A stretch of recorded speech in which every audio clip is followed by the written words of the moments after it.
பாஜக பேச்சுவார்த்தை ஆனால் அதை பற்றி நான் எதுவும் பேச விரும்பலைங்கன்னா காரணம்,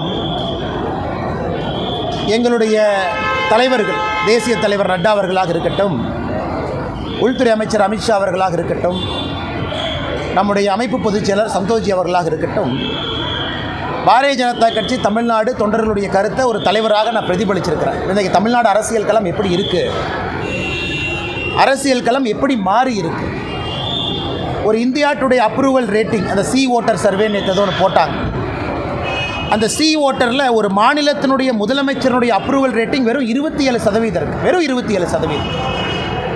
இந்தியாவில் ஒரு மாநிலத்தினுடைய எவ்வளோ மோசமான முதலமைச்சராக இருந்தாலும் ஒரு 40-43% இருப்பாங்க.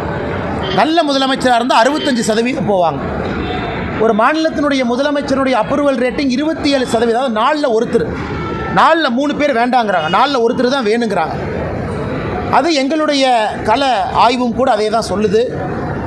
அதே நேரத்தில் தமிழகத்தில் பிரதான கட்சிகள் எப்படி இருக்கிறாங்க, பாரதிய ஜனதா கட்சி, தேசிய ஜனநாயக கூட்டணி, நம்மோடு இருக்கக்கூடிய அண்ணன் டிடிவி தினகரன் அவர்களாக இருக்கட்டும், அண்ணன் ஓபிஎஸ் அவர்களாக இருக்கட்டும், தென் தமிழகத்தினுடைய சூழ்நிலை எப்படியான, தமிழகத்தை பொறுத்த வரைக்கும் எல்லா ஜோனும் ஒரே மாதிரி மக்கள் ஓட்டு போட மாட்டாங்க. தென் தமிழகம் வேறு, வாக்கு செலுத்துவதிலே கொங்கு பகுதி வேறு, மத்திய மண்டலம் வேறு, டெல்டா பகுதி வேறு, சென்னை சுற்றி இருக்கக்கூடிய 36 தொகுதிகள் வேறு.